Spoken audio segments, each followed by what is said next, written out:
Hi everyone, welcome back to my channel. तो आज हम पढ़ने वाले हैं क्लास 7th की ज्योग्राफी का चैप्टर 3 हमारी बदलती पृथ्वी। तो स्थल मंडल अब अनेक प्लेटों में विभाजित है, जिन्हें स्थल मंडलीय प्लेट कहते हैं। आपको यह जानकर आश्चर्य होगा कि ये प्लेट हमेशा धीमी गति के चारों तरफ घूमती है। प्रत्येक वर्ष केवल कुछ मिलीमीटर के लगभग पृथ्वी के अंदर पिघले हुए मैग्मा में होने वाली गति के कारण ऐसा होता है। पृथ्वी के अंदर पिघला हुआ मैग्मा एक वृत्तीय रूप में घूमता रहता है, जैसा कि क्रियाकलाप में दिखाया गया है। इसमें बोला गया है कि जो पृथ्वी होती है वह अनेक स्थल प्लेटों में विभाजित होती है और ये पृथ्वी हमेशा घूमती रहती है, मतलब थोड़ी थोड़ी मिलीमीटर प्रत्येक वर्ष घूमती रहती है। तो इसके अंदर जो पिघला हुआ मैग्मा होता है वो भी एक वृत्तीय रूप में घूमता रहता है। प्लेट की इस गति के कारण पृथ्वी की सतह पर परिवर्तन होता है। तो जब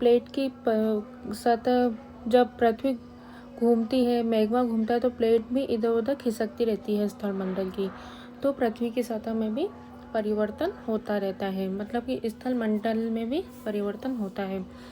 पृथ्वी की गति को उन बलों के आधार पर विभाजित किया गया है जिनके कारण ये गतियाँ उत्पन्न होती हैं। जो बल पृथ्वी के आंतरिक भाग में घटित होता है उसे अंतर्जलित बल कहते हैं, मतलब एंडोजेनिक फोर्स। और जो बल बाहर मतलब पृथ्वी की सतह पर उत्पन्न होता है बाहर, उसे बहिर्जनित बल कहते हैं, एक्सोजेनिक फोर्स। अंतर्जनित बल कभी आकस्मिक गति उत्पन्न करते हैं तो कभी धीमी गति होती है। हमने पिछले चैप्टर में अंतर्जनित बल और बहिर्जनित बल के बारे में पढ़ा था। तो अंतर्जनित बल कभी आकस्मिक गति उत्पन्न करते हैं तो कभी धीमी, जैसे भूकंप हुआ, ज्वालामुखी हुई, ये सब आकस्मिक गति के कारण पृथ्वी की सतह पर अत्यधिक हानि होती है।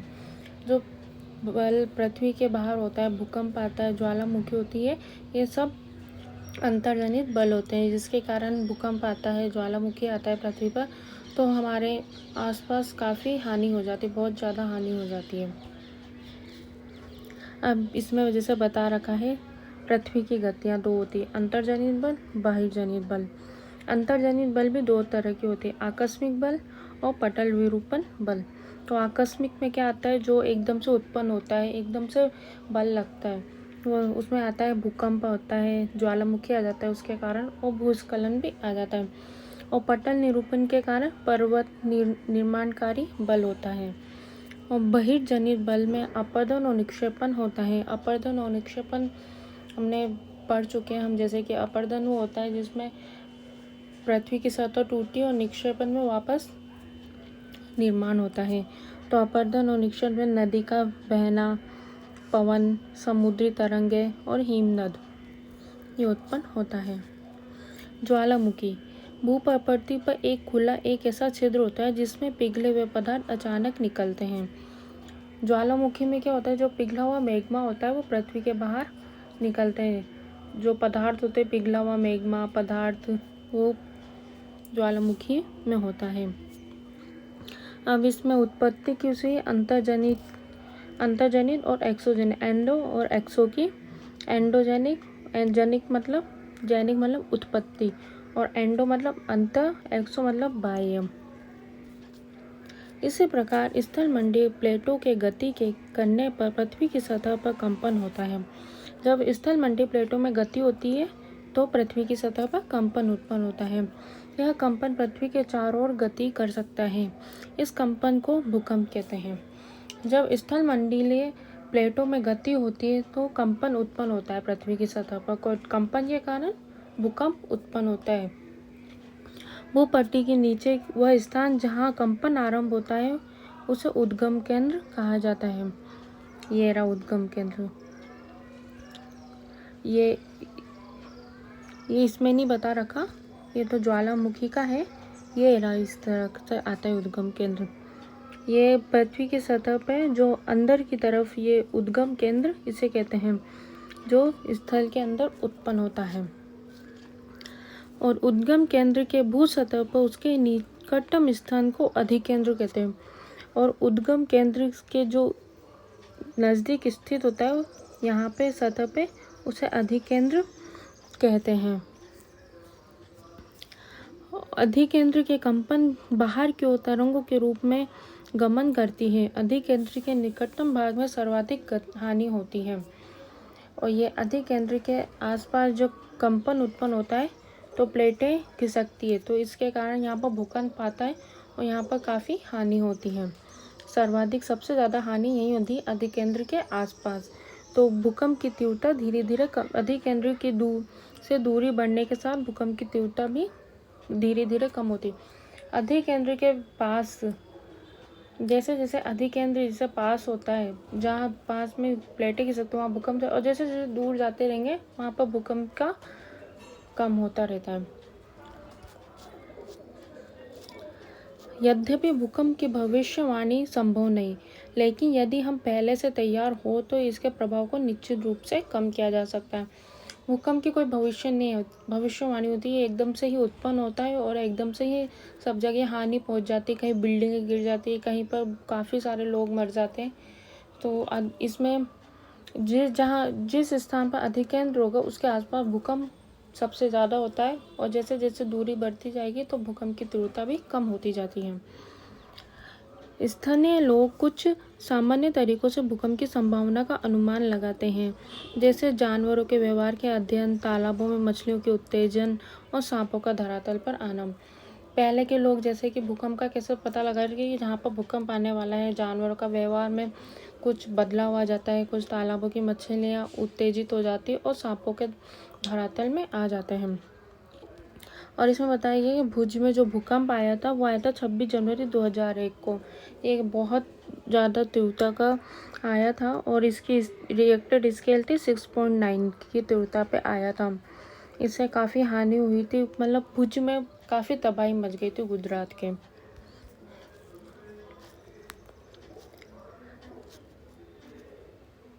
अब है मुख्य स्थल आकृतियाँ। अपक्षय एवं अपरदन नामक दो प्रक्रमों द्वारा दृश्य भूमि लगातार विघटित होती रहती है। पृथ्वी पर शैलों के टूटने को अपक्षय कहते हैं। अगर पृथ्वी के शैलों पर टूट जाते तो अपक्षय कहते हैं। भूदृश्य पर जल, पवन एवं हिम जैसे विभिन्न घटकों के द्वारा होने वाले क्षय को अपरदन कहते हैं। अपक्षय कैसे कहते हैं? जो पृथ्वी की सतह पर शैलों को टूटने को अपक्षय कहते हैं। और भूदृश्य जल जैसे हिम के कारण जो विभिन्न घटकों में होने वाले क्षय को अपरदन कहते हैं। वायु, जल आदि अपरदित पदार्थों को एक स्थान से दूसरे स्थान पर ले जाते हैं, फलस्वरूप एक स्थान को निक्षेपित करते हैं।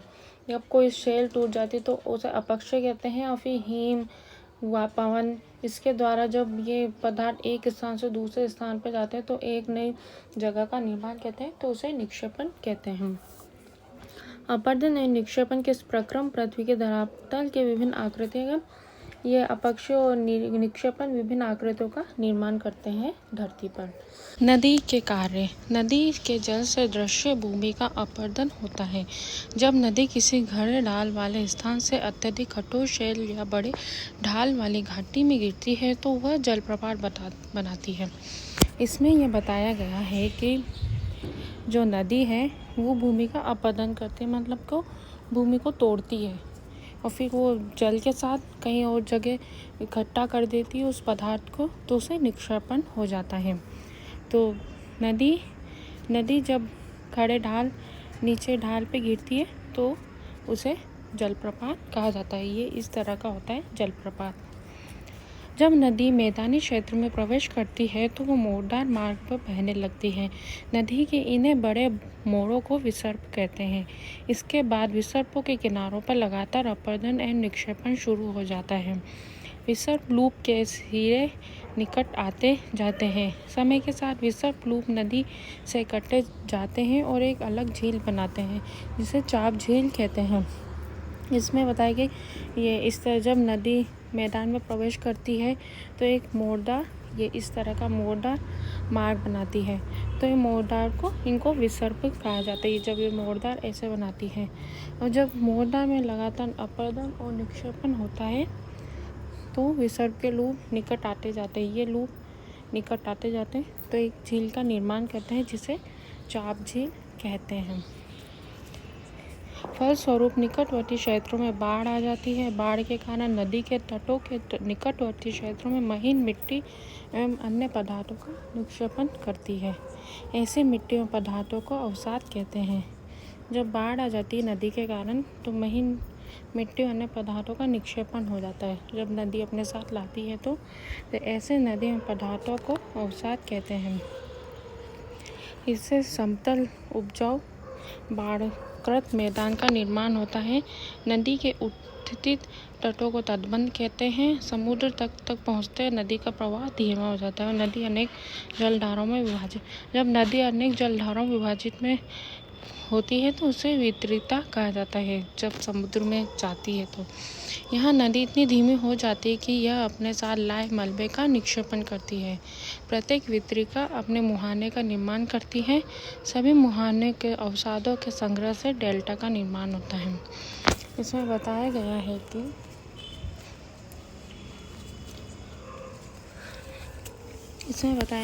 कि जब ये नदी ऐसे समुद्र में आती है तो वितरिता बनती है तो धीमी हो जाती है और फिर धीमी हो जाती है तो निक्षेपण होता है तो मुहानों पे जो इकट्ठा हो जाता है तो अवसाद इकट्ठे होते से डेल्टा का निर्माण होता है।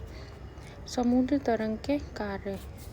समुद्री तरंग के अपर्दन एवं निक्षेपण तटीय स्थलाकृतियाँ बनाते हैं।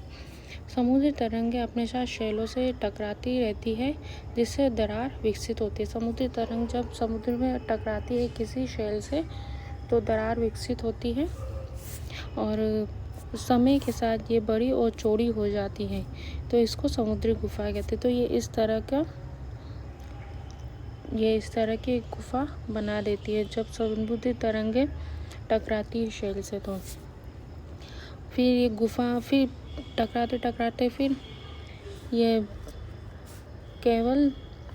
इसके गुफा समुद्री गुफा बन जाती है। इन गुफाओं के बड़े होने पर इनमें केवल छत बच जाती तो इसी तरह इसमें एक छत बच जाती तो इसे तटीय मेहराव कहते हैं। पहले समुद्री गुफा बनती है फिर तटीय मेहराव बन जाता है और फिर और टकराती रहती है। अब छत लगातार टकराव अपर्दन होने के कारण तो इसकी दीवारें बच जाती है तो इसे स्टैक कहा जाता है। इस तरह का स्टैक होता है। समुद्री जल के ऊपर लगभग ऊर्ध्वाधर उठे हुए ऊंचे शैल तटों को समुद्री भृगु कहते हैं।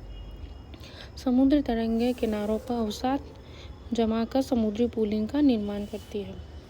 तो ये सबसे पहले जब समुद्री तरंगें शैल से टकराती तो गुफा का निर्माण होता है। फिर ये टकराती रहती है अवसाद होता है तो इसमें ये तटीय मेहराव बनता है। फिर समुद्री तरंगें फिर इसको टकराती है तो ये बीच से टूट जाती है तो ये सिर्फ एक हिस्सा बनता है तो इसको स्टैक कहा जाता है। फिर ये जब निक्षेपण करती है किनारे पे समुद्री तरंगें तो पुलिंग का निर्माण करती है। समुद्री पुलिंग। हिमनद के कार्य। हिमनद अथवा हिमानी बर्फ की नदियाँ होती हैं। हिमनद अपने नीचे की कठोर चट्टानों से गोलाश्मी मिट्टी एवं पत्थरों को अपरदित कर देती है और गोलाश्मी मिट्टी एवं पत्थरों से भूदृश्य का अपरदन करती है। हिमनद गहरे गर्तों का निर्माण करती है। हिमनद जो हिमानी बर्फ नदियाँ होती है वो कठोर चट्टानों मिट्टी और पत्थरों को अपरदित करती हैं और हिमनद गहरे गर्तों का निर्माण करती है। पर्वतीय क्षेत्र में बर्फ पिघलने से उन गर्तों में जल भर जाता है झील का निर्माण हो जाता है। जब गड्ढा हो जाता है उसमें पानी भर जाता है तो उसमें झील का निर्माण हो जाता है। हिमनद के द्वारा लाए गए पदार्थ जैसे छोटे शैल रेत तलछट मिट्टी निक्षेपित होते हैं। ये निक्षेप हिमनद हिमोड़ का निर्माण करते हैं। निक्षेप को हिमनद हिमोड़ का निर्माण कहते हैं। अभय पवन का क्या कार्य। क्या आपने कभी रेगिस्तान देखा है? बालू टिब्बे के कुछ चित्र एकत्र करने का प्रयास कीजिए। रेगिस्तान में पवन अपर्दन निक्षेपण का इसमें भी मतलब कि रेगिस्तान में अपर्दन और निक्षेपण दोनों होता है। रेगिस्तान में आप छत्रक के आकार के शैल देख सकते हैं तो सामान्यतः छत्रक शैल कहलाता है। जब छत्रक शैल होते हैं तो छत्रक शैल इस तरह के होते हैं। वो छत्रक शैल नीचे इस तरह का इसलिए शैल के आधार पर संकीर्ण और शीर्ष विस्तृत ये संकीर्ण होता है ये विस्तृत होता है छत्रक का निर्माण हो जाता है। पवन चलने पर यह अपने साथ रेत को एक स्थान से दूसरे स्थान पर पहुंचाती है तो पवन बालू पवन का बहाव रुकता है और ये रेत गिरकर छोटी पहाड़ी बन जाती है। इसको बालू डिब्बा कहते हैं। जब बालू कण महीन एवं हल्के होते हैं तो वायु उनको उठाकर अत्यधिक दूर ले जाती है। जब ये बालू कण विस्तृत क्षेत्र में निक्षेपित होते हैं तो इसे लोहेस कहते हैं। चीन में विशाल लोहेस है। तो जब ये अपरदन के कारण ये इस तरह का छत्र का निर्माण, फिर बालू दूसरी जगह जाती है, निक्षेपण के कारण छोटी पहाड़ी का निर्माण करती है, उनको बालू डिब्बा कहते हैं। जब बालू कण महीन एवं हल्के होते हैं तो वायु उनको उठाकर अत्यधिक दूर ले जाती है। और जब ये बालू कण विस्तृत हो जाते हैं तो उसको लोहेस कहते हैं। और चीन में बताया गया है विशाल लोहेस निक्षेप पाए जाते हैं। तो इसी तरह हमारा जो क्लास 7 के ज्योग्राफी का चैप्टर 3 यहीं खत्म होता है, हमारी बदलती पृथ्वी। इसके पहले के दो चैप्टर है, उनकी वीडियो का लिंक मैं आपको डिस्क्रिप्शन बॉक्स में दे दूँगी।